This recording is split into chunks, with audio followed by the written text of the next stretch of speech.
So I'm going to start just by asking you, are you in pain? Yes, I am in pain. And how long have you been in pain for? I have been in pain pretty much most of my life, so at least the last 40 years of it. Wow.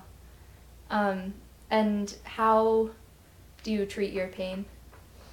I treat my pain in many different ways. I try to take really good care of myself, try to get plenty of exercise and plenty of rest, and I practice yoga every day, and I meditate every day, and I mostly try to have a really positive attitude.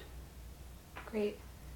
So can you tell me a little bit about your story and how you began your pain journey?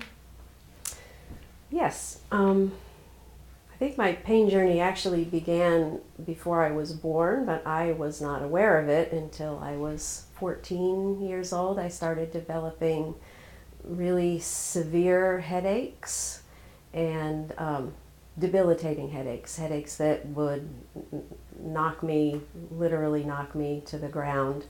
And didn't know why, but I would get them. I got an excuse from gym class. That was kind of cool. At 14, I didn't really like doing gym, so but I would get exertion headaches. I would get headaches when I laughed or coughed, and was taken to the doctor, several doctors, and basically came up with no discernible cause. I had hit my head, fainted and hit my head when I was 13, and so there was some thought that maybe from that I had a concussion, but none of the regular tests that were done at that point in time showed any real cause for the headaches. So at that point, at 17 years old, the only alternative I was offered was to start taking phenobarbital, which I did, and after only a few times of taking it, realized I can't take this stuff. This is going to wreck me. So I quit taking it, and that actually started me on my own journey to find alternatives for pain relief, because the medical profession didn't really have much to offer. So I went through my 20s and 30s, very actively searching out alternatives. That's when I began doing yoga. That's when I began consulting holistic practitioners, chiropractors, acupuncturists, pretty much you name it. I've been through the gamut of alternative healthcare, and really feel like it was a great journey to do that. Of course, I still never really got rid of the headaches. I mean, I tried all kinds of diets and you name it. I was a good little guinea pig. And including doing a lot of emotional work, doing a lot of, psychological, alternative psychology. I tried pretty much anything to try to get to the root. And then finally, when I was 35, the headaches had gotten to the point where I was in pain pretty much all the time. I had a headache all the time, and it was causing me to lose my balance. I started developing vertigo. Finally, it was my husband who insisted that there had to be some physiological cause to this. So he insisted we go to the Leahy Clinic, where I did go. And then finally, after seeing many doctors there, even there, they said, oh no, it's all in your head, which turned out to be the case, but not exactly how they meant. But again, was told it's all in your head, take medication to deal with this. And it's like, I don't think so. And turned out the last doctor that I saw there looked in my eyes and identified that I had a rotatory nystagmus, which is when the eyeballs move, and said there's got to be hard cause to that. You need to get an MRI of your brain done, which I had had an MRI of my brain done like 5 years earlier, but they weren't looking for the right thing, and so they didn't see it. So very odd. So anyway, that MRI turned out that I have a congenital malformation of my brain. So I had a part of my cerebellum is pressing on my brain stem, and so that was what was causing my headaches and causing the pain and causing all of the problems that I was having. And pretty much at that point they said, you really are going to have surgery for this condition or it's going to get a whole lot worse, which didn't sound good to me. And because I had already pursued all of the alternatives to that, I felt like, okay, I'm ready to be out of pain. So I had surgery for called a decompression of this malformation. And that alleviated the headaches, but it did not alleviate a lot of the pain because in the case of mine, when there's been continual pressure on the central nervous system for that long, I guess your brain just gets into a pattern of pain. So I don't really, to this day, I don't really know what causes me to be in the pain that I'm in. It's still a mystery. I'm still trying to find the answer to that question. But mostly I try not to worry about it, and I just do what I know I need to do on a daily basis to manage the pain and to not be consumed by the pain. So, and for me, meditation has been the most useful tool in that. Not that all the rest hasn't also been helpful, but meditation has really saved me, I feel. And I feel like I'm incredibly functional considering what I've had to deal with. People are always amazed that I've had to deal with what I've had to deal with because I've managed to keep myself really mobile and functional and extremely happy most of the time. So can you talk to me a little bit about, on a daily basis, the steps you go through as you go through the day to manage your pain? Mm-hmm. Yeah, the first step is to try to make sure that I get a good night's sleep, which often I don't. And so I've had to train myself how to not get upset about not sleeping. So that's where I start, is if I am not sleeping well, I just say, okay, relax, meditate, put my mind somewhere else so that rather than sitting there fretting, looking at the clock and worrying. So my day starts with waking up and starting right from the start with meditating. I do a meditation first thing in the morning to connect myself to Source as I understand that, and to be grateful for all that I have, and rather than think of my limitations, think of what's good, think of what I can do, and it's a happy time for me, that initial meditation.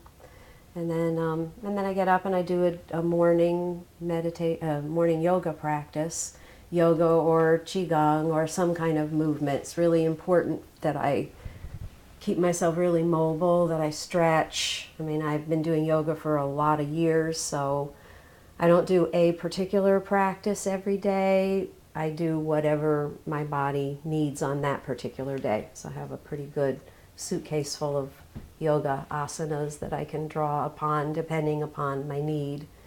And then just throughout the course of the day, making sure that I take time to stop and check in with myself. I have to not overdo it, mind my P's and Q's, not overexert myself, not do too much, not do too little. I try to get outside and take a walk. I don't succeed in doing that every day, but I do pretty good every other day or so. And eating really well. I have to lay down in the afternoon and take a nap. That's something I'm not really happy about. I know people say to me, "Are you kidding? I would love to take a nap every day. That sounds so wonderful." But it's different when you have to. It feels like gets in the way of me being able to do some things that I'd like to do. But I lay down for an hour every afternoon and And then I do yoga before I go to bed at night. Again, that's really critical, stretching out in a particular way so that then I can get a good night's sleep, and meditate before I go to bed. Great. That's about it.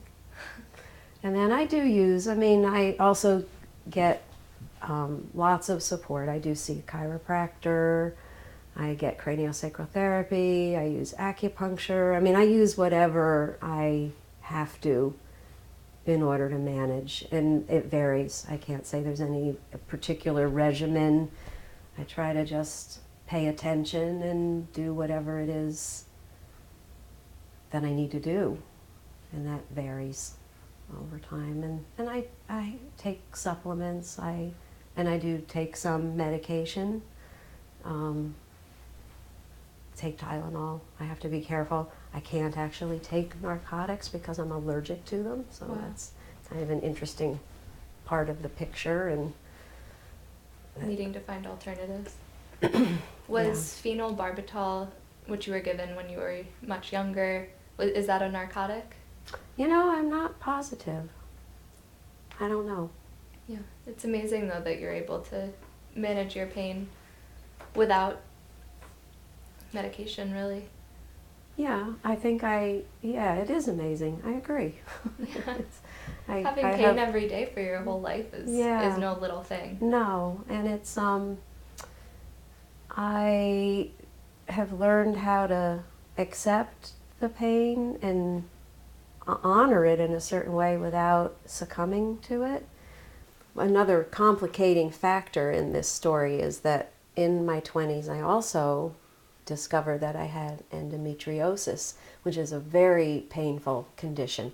That's when I actually discovered that I'm allergic to narcotic medications. I didn't know it until that point because they put me on Percocet to help deal with the pain of this endometriosis, and I developed a really severe allergic reaction to it, and then discovered from that point on that I'm allergic to all opiates, which is really unfortunate sometimes. I actually would like to be able to take a pain medication and make the pain go away. That would be lovely. But I don't have that option. So I've had to find other alternatives, and the most important alternative for me is not to focus on the pain, which I have to pay attention enough to know that I'm in pain, that I don't override my limitations, but I don't let the pain get in the way of really enjoying my life, really being alive and doing all that I can do. And I actually see the pain as been this really interesting, it's like my geography. Everybody has their geography. Everybody has their walk to walk through life, and it's fascinating. I really enjoy listening to other people's stories. I guess that's why I became a counselor. I like listening to what people's journey are. It's fascinating what people have had to deal with and where they go with it. And pain has just been my particular geography, and it's channeled me in directions that I probably wouldn't have gone in otherwise. I really wanted to be a vet when I was a teenager, and I'm not a vet. I work with people. I think that's good. Yeah. Would you say that your pain then has kind of shaped your career path and what you've ended up doing? Absolutely, yes, very strongly. You never know. I don't know, maybe I would have ended up here anyway, but I can see pretty directly how it has shaped, it has really shaped not only my career, but my life, actually. So you've really come to, how long did it take you, do you think, to really accept your pain and learn to live with it? This morning? No, I think that's an ongoing process. And I mean that literally. I think I have to accept my pain and learn to live with it every single day. It's not something that I did and am done with. It's something I have to do. And not to say that I like it or that I don't always accept it. It makes me really mad. I mean, I get really down, I get depressed. I mean, I'm a human being. I can get very discouraged, despairing, but thank goodness I have tools to deal with that. I feel unbelievably fortunate that I have the tools that I have. What would you say really helps you the most getting through those darker times? Boy, there's nothing like calling a good friend who loves you. My good friends, loved ones that are there, my family, my friends. It's just nothing like being able to call someone and have them say, "You're amazing, you're amazing, don't give up." Because all calls that's it, I've had it, I give up. And that's what they say, don't give up, don't give up. Come on, don't give up hope. Okay, I say, I won't. So that, and then, honestly for me, get out, go outside and look up, literally look up at the sky, look at the moon, look at the stars, recognize just sort of the beauty that's around us, being grateful, appreciating. Nothing that a good walk in the woods goes a long way to help me feel better. Doesn't even have to be in the woods, just get outside. If I just get outside, I'll feel a lot better. So, and I love to sing. So I sing. Singing, it's amazing. When I sing, I don't feel pain. So. That's really beautiful. Yeah. So yeah, it is. Would you say then that you don't think your pain has really affected any of your relationships, or? That's a good question. Of course it affects my relationships. Has it affected? I mean, of course it has, but everything affects your relationships, right? I mean, what doesn't affect your relationships? But I think it's made me, I said this to a friend of mine the other day, I don't know anybody that feels more loved than I feel. I just feel so loved. And I think people, it's like really know people love me because they love me even though I'm in pain, even though I can't always do what I want to do, or people have had to live with me. I'm high maintenance.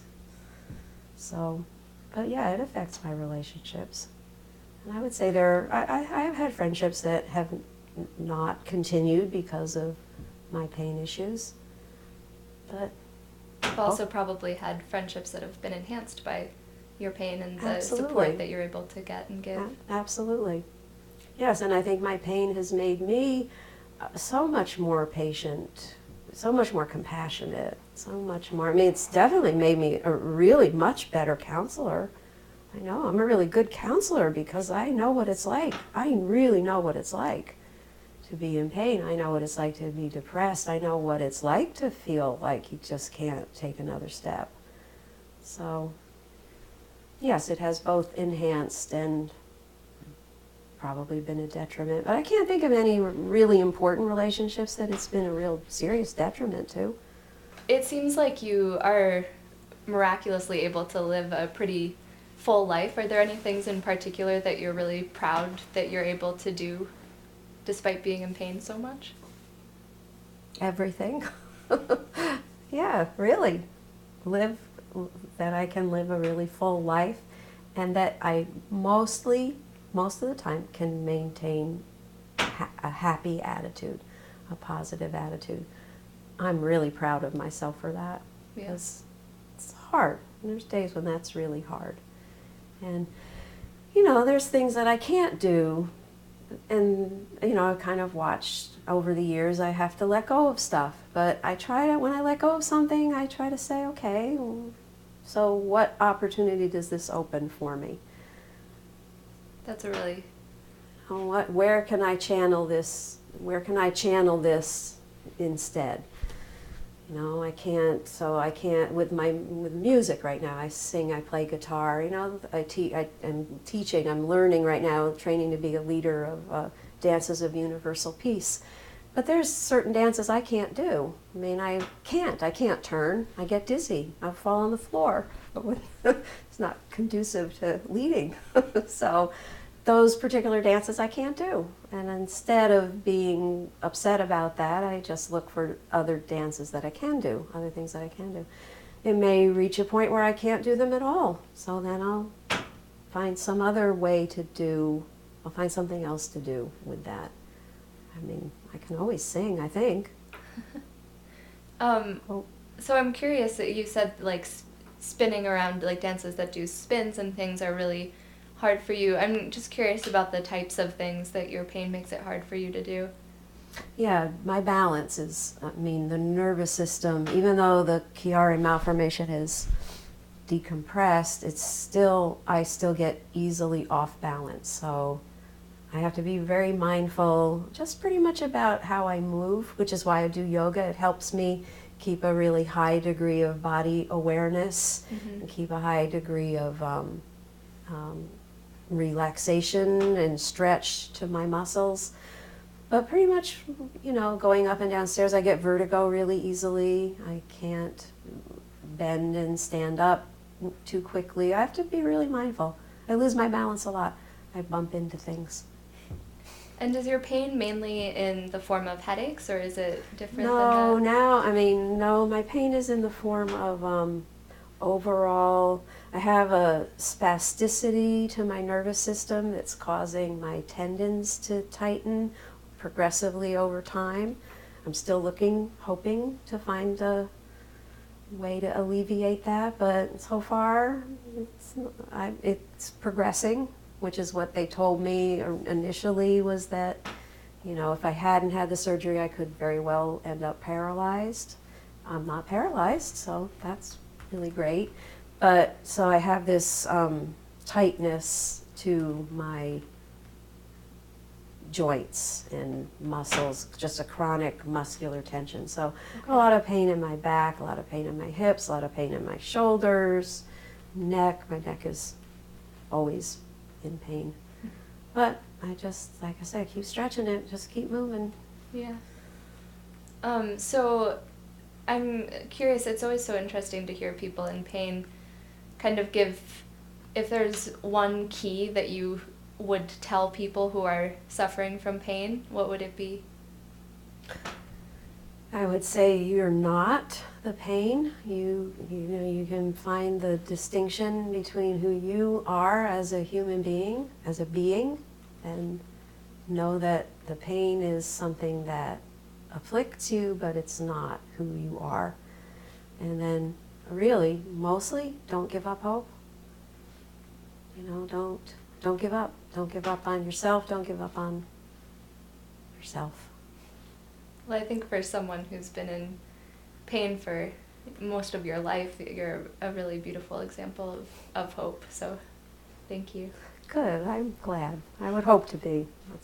That's why I wanted to do this interview, was to, if my journey can be of use and can make people feel more hopeful, that will make me very happy. I guess because of all of the work I've done, emotional work and everything, all of this work I've done in meditation, on the emotional, I've learned to make a distinction between physical feeling, emotional feeling, mental states, and then there's the me that watches all of that. So yes, I think it's a witness. I witness. There's an awareness. I am an awareness. I have an awareness. I am awareness that views this state of physical, emotional, and that's particularly useful for the emotion, because that's one thing. You can be in physical pain, and physical pain is debilitating, and then you have your reaction to your physical pain, and that's way more debilitating than the actual pain. That's something that I learned really early on, was that there's my pain, and And then I react to my pain. And when I react to my pain, pain is contraction. Pain is always some form of contraction. In all pain, as far as I'm concerned, is contraction. And then we have an emotional reaction to the contraction that causes us to contract more. And that's what you can do something about. So being able to calm that reaction and to put a positive spin on that reaction really loosens up the pain. Yeah. Then you still have the sensation of pain. I had a really interesting experience when I was dealing with the pain of endometriosis. I had a cat, and my cat developed cancer. She had cancer and was dying from cancer. And the vet told me, oh, you really should put her to sleep. She's suffering. I looked at this cat. I said, she's not suffering. And I made a decision, all right, when I see that she starts to suffer, I'll put her to sleep. And I watched her for 6 months go through losing her ability to move, and she never suffered. I watched her. The day that she died, she spent the entire day in my arms purring, happy as could be. That was an incredible gift to me to see, oh, pain doesn't mean you have to suffer, which, by the way, is what the Buddhists know and say. Pain is, suffering is in your mind. We create our own suffering. Pain is a reality. Suffering doesn't have to be. So maybe that's a good distinction to make here. There's pain and then there's suffering. I'm in pain, but I'm not suffering. That's a really great distinction. And is that what you say the meditation has really helped you with? Absolutely. Meditation. And that has been absolutely my greatest tool, has been learning to meditate, and what I mean by that, there have been many, many, many forms. I've tried so many different forms of meditation, and now practice just being mindful, just that awareness. And it takes all different forms throughout the course of the day. Not really ever too far from that state of mind.